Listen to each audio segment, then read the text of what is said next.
C'est QFD, ce qu'il fallait décrypter. Deuxième partie, toujours avec Véronique Reissoult, Régis Lefebvre, Gaël Sliman et Bruno Jeudi. Et vous, évidemment, avec les réseaux sociaux. Et tout de suite, c'est la question de la semaine. Elle a été ultra discrète depuis les régionales avec seulement 2 interviews à la radio et 3 à la télé. Même pendant les attentats de Bruxelles, on ne l'a quasiment pas entendue. C'est Marine Le Pen.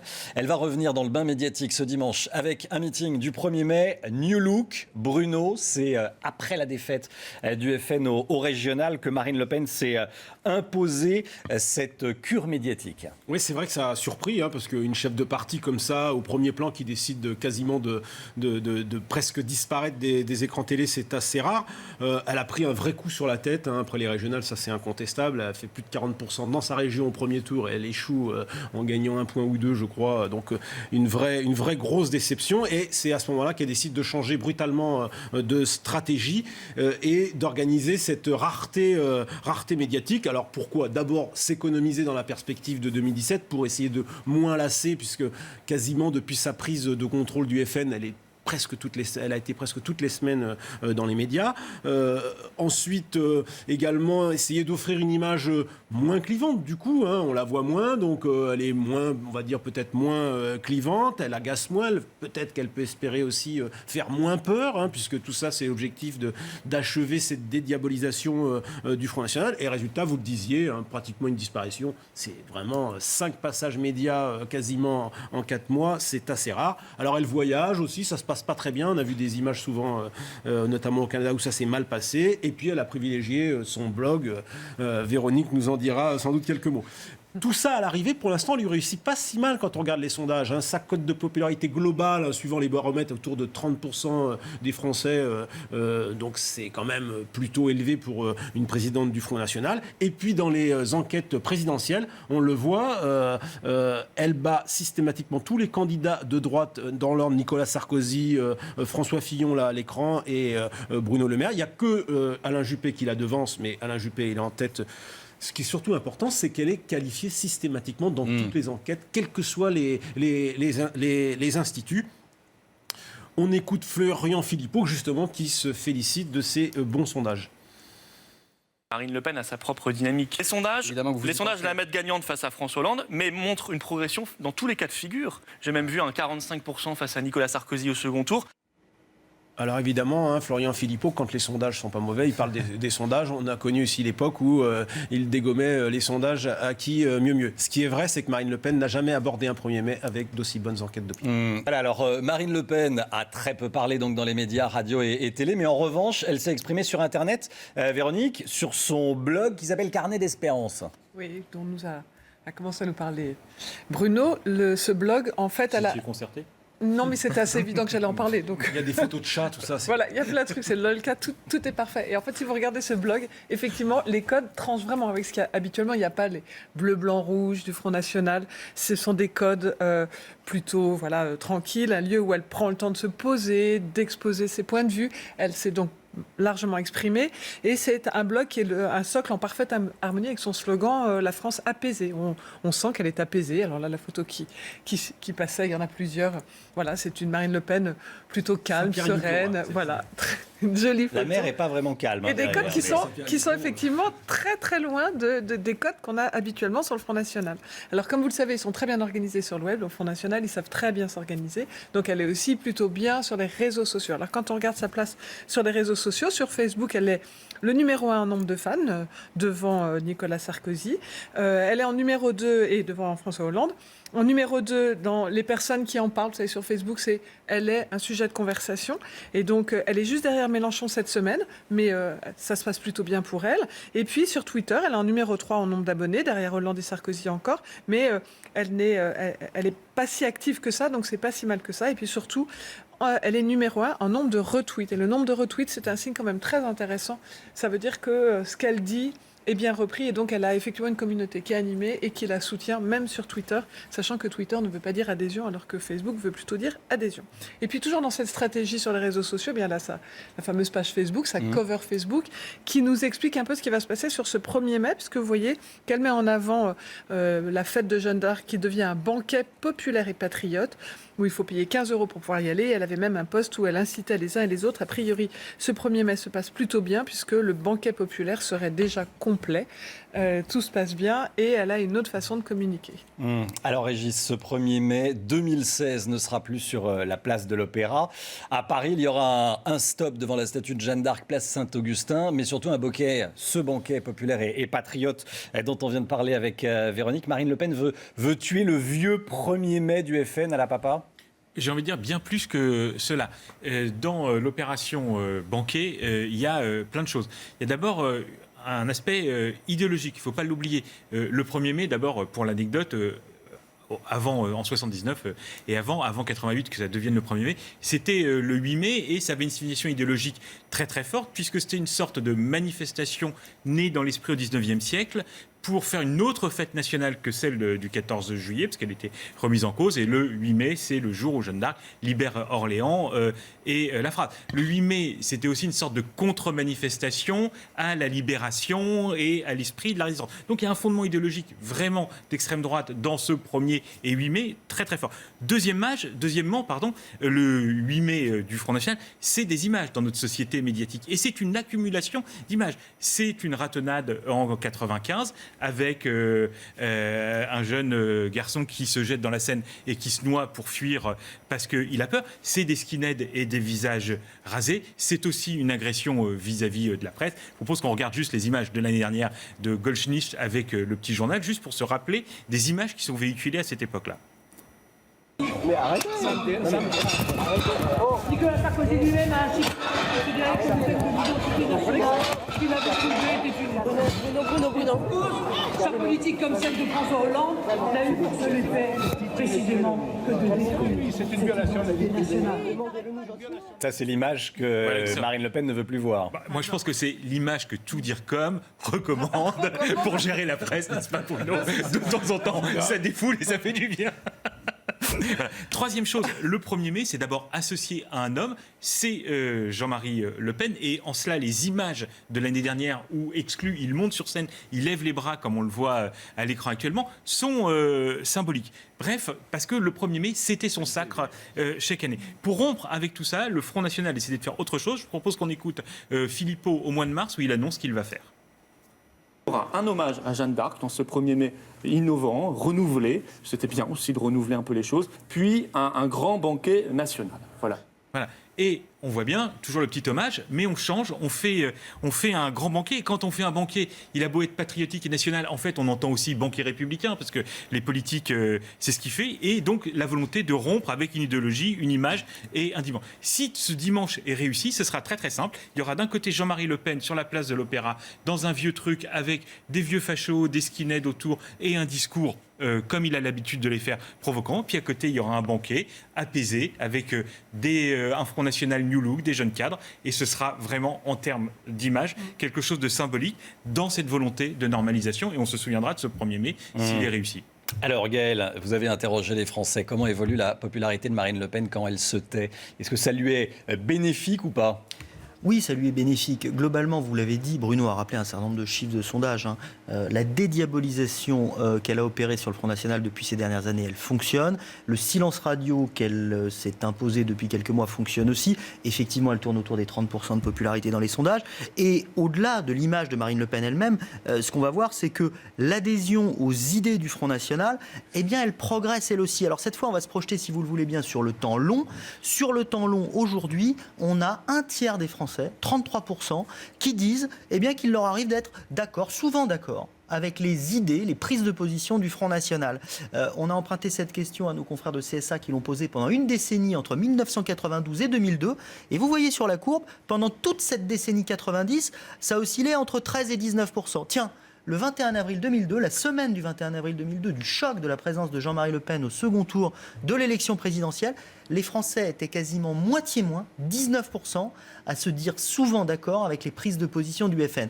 Donc il y a une première réussite sur le temps long et sur le temps plus court de la stratégie de dédiabolisation de Marine Le Pen, c'est que ça fonctionne, les idées du Front National sont moins rejetées. Quand même, les 2 tiers des Français, eux, ne sont jamais d'accord avec les idées du Front National. Donc, il y a encore du chemin à parcourir pour Marine Le Pen pour réussir pleinement son opération de dédiabolisation. La route est encore longue pour elle. Mais il y a un deuxième élément qui est important pour Marine Le Pen, c'est que cette opération de dédiabolisation du Front National, cette adhésion plus grande aux idées du Front National, ça a une conséquence. On a un Front National qui fait moins peur et en même temps un président de la République, François Hollande, qui déçoit énormément. Résultat, quand on demande aux Français aujourd'hui, c'est la deuxième question que nous avons posée, si Marine Le Pen ferait mieux, moins bien, ou ni mieux ni moins bien que François Hollande si elle était aujourd'hui à l'Élysée, si elle était élue l'année prochaine par exemple, eh bien on n'a que 40% des Français qui nous disent qu'elle serait une moins bonne présidente que François Hollande. Alors, la majorité des gens ne disent pas que ce serait mieux, mais ce serait pas pire, si vous me passez l'expression. On a 38% des Français qui disent que ce serait ni mieux ni moins bien. Et on a 22% qui disent que ce serait même plutôt mieux. Donc on comprend mieux les chiffres qu'évoquait Bruno tout à l'heure des seconds tours d'intention de vote présidentielle. Nous l'avions fait aussi à Odoxa sur nos propres intentions de vote. On obtenait le même résultat que ceux que vous avez obtenus avec nos confrères de l'IFOP. C'est-à-dire que si François Hollande réussissait la performance qu'aujourd'hui il ne parvient pas à faire, à se qualifier pour le second tour de la présidentielle, eh bien aujourd'hui, il ne serait pas capable de battre Marine Le Pen. Il serait battu à 53-47, tout simplement parce que bon nombre de Français qui ne sont pas forcément en adhésion avec les idées du FN, eh bien, trouveraient que ça ne vaudrait même pas la peine de se déplacer pour aller voter contre le Front National. Donc c'est en ça que sa stratégie, elle est diablement efficace. Ouais. Bruno, ce que va chercher maintenant Marine Le Pen à faire dans les prochains mois, c'est d'acquérir cette stature présidentielle. Oui, c'est tout l'objectif de la stratégie qu'on vient de décrire. Marine Le Pen a bien mesuré la faveur des régionales, qu'un plafond de verre l'empêchait au fond de percer ce mur des 50%. Gaël Simman vient de bien l'expliquer, puisqu'elle perd dans tous les cas de figure, sauf le cas peu probable pour l'instant de François Hollande. Alors donc Marine Le Pen, elle doit finir le boulot de dédiabolisation, et c'est pas gagné quand même, puisque même s'il va y avoir le banquet, où il y aura, je crois, 3000 militants d'annoncer qui payent leur écho, 15 €, c'est pas gagné. Pourquoi ? Parce qu'elle a d'abord son père, qui lui-même fera son 1er mai devant la statue à l'Opéra. On ne sait pas combien il y aura de partisans avec lui, mais on peut compter sur son sens de l'événement pour faire parler de lui. Et puis il y a aussi sa nièce, Marion Maréchal Le Pen, qui régulièrement fait quelques sorties pour casser justement cette stratégie de dédiabolisation. On l'écoute.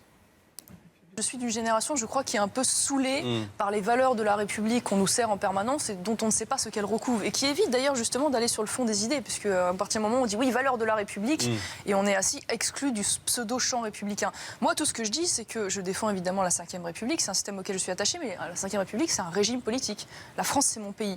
Voilà. Je ne confonds pas tout à fait les deux.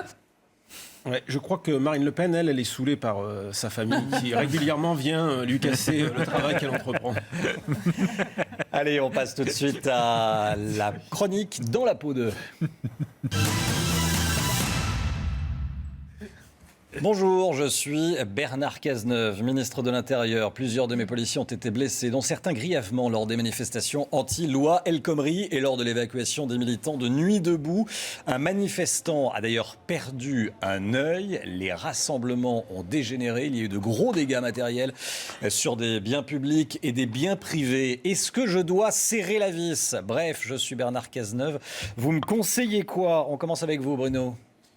Bernard Cazeneuve, vous êtes un bon ministre de l'Intérieur, c'est incontestable. Vous trouvez les mots comme jeudi soir, après les événements gravissimes qui se sont passés. Vous êtes allé d'ailleurs immédiatement à l'hôpital au chevet du policier blessé. Maintenant, il va falloir serrer la vis. Il ne va pas seulement falloir se contenter de mots face à une violence qui devient de plus en plus importante, car sur le plan politique, votre gouvernement est en échec sur la loi El Khomri.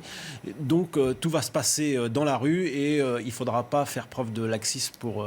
j'allais dire, encadrer plus fermement les prochaines manifestations. Gaël, je suis Bernard Cazeneuve, vous me conseillez quoi ?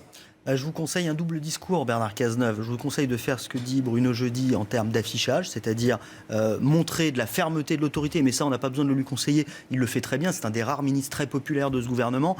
Mais quand même, la situation pour lui, ministre de l'Intérieur, en réalité, elle est intenable. Les choses risquent de dégénérer encore plus fortement. Il aurait vraiment intérêt, en même temps qu'il tient ce discours public, de convaincre François Hollande et Manuel Valls de jeter à la poubelle cette loi El Khomri, parce que de toute façon, c'est comme ça que ça se terminera. Elle ne pourra pas passer, elle ne pourra pas ne pas générer une opposition radicale et de nouveaux dérapages. Et Bernard Cazeneuve ne pourra pas longtemps faire face à cela. Véronique, je suis Bernard Cazeneuve, vous me conseillez quoi ? Moi, je vous conseillerais de ne pas rentrer dans le débat comme vous le faites aujourd'hui sur les réseaux sociaux.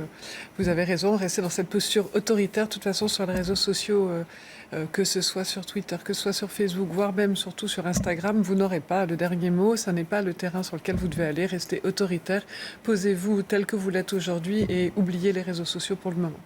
Régis, je suis Bernard Cazeneuve, vous me conseillez quoi ? Je vous conseillerais à peu près la même chose que ce que Bruno Jeudi vous conseillait.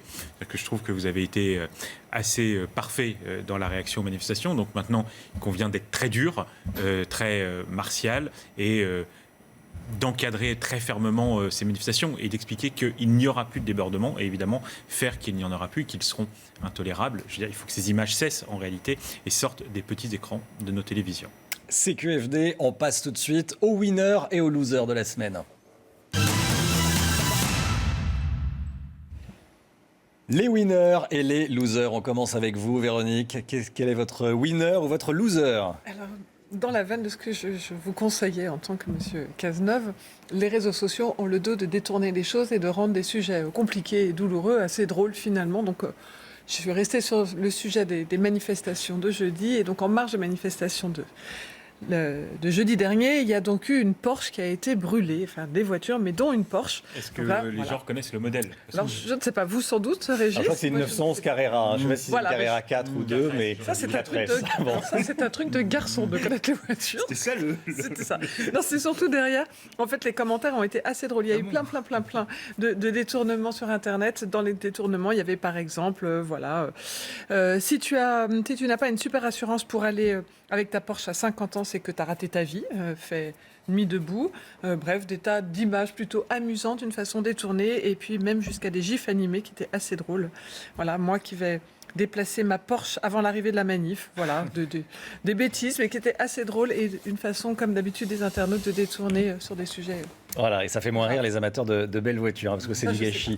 Régis, winner, loser. Alors moi, mon winner, c'est en Angleterre. Comme vous savez, c'était le 450e anniversaire de la naissance de Shakespeare.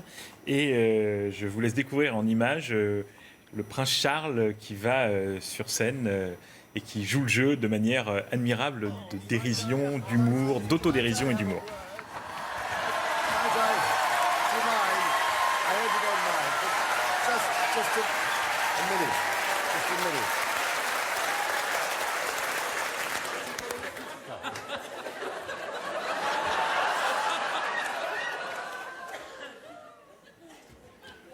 To be or not to be, that is the question. De la classe. Ah oui, formidable. Bravo le prince Charles. Gaël, votre winner, votre loser. Alors moi, c'est un loser.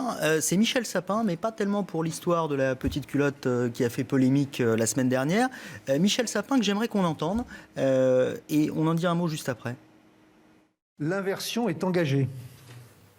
Vous avez 2 mois ou 1300 chômeurs de moins. Vous me direz, ça n'est que 1300 chômeurs par mois. Mais l'inversion elle-même est engagée. Alors pourquoi loser et pourquoi cette séquence ? Tout simplement parce que c'était il y a 3 ans, cette séquence. Et c'est parce que Michel Sapin, pendant 3 ans, a répété ce mantra de l'inversion de la courbe du chômage, qu'aujourd'hui, lorsqu'elle commence à poindre vraiment à l'horizon, eh bien les Français n'y croient plus et n'en attribuent absolument pas le mérite au gouvernement. D'où le titre Pierre et le loup. Pierre et le loup, exactement. Bruno. Moi, c'est un loser. C'est Noël Mamère qui publie ce petit livre. Alors, le titre en soi n'est pas une surprise. Contre Valls. Noël Mamère, il verse dans l'anti-Valls primaire depuis le début du mandat. Mais là, cette fois-ci, il franchit une étape puisqu'il faut lire le sous-titre réponse aux néoconservateurs. Donc, cette fois-ci, Valls, il passe directement dans la catégorie Bush, Marine Le Pen. On ne sait plus trop. Il ne fait pas dans la dentelle avec son co-auteur Patrick Farbias, qui est son attaché parlementaire. On peut se demander s'il en aurait fait autant contre Marine Le Pen, parce que c'est tellement son obsession, Manuel Valls, que ça en devient... voilà, on l'a connu quand même parfois un peu plus léger. Là, pas du tout. Et un peu plus inspiré. Voilà. Merci Bruno, merci à tous les quatre. Merci à Emmanuel Fleury qui était aux manettes et à toute l'équipe en régie. Merci à vous, c'est QFD. C'est tous les vendredis, 21h, et tous les samedis, 10h et 14h. À très vite.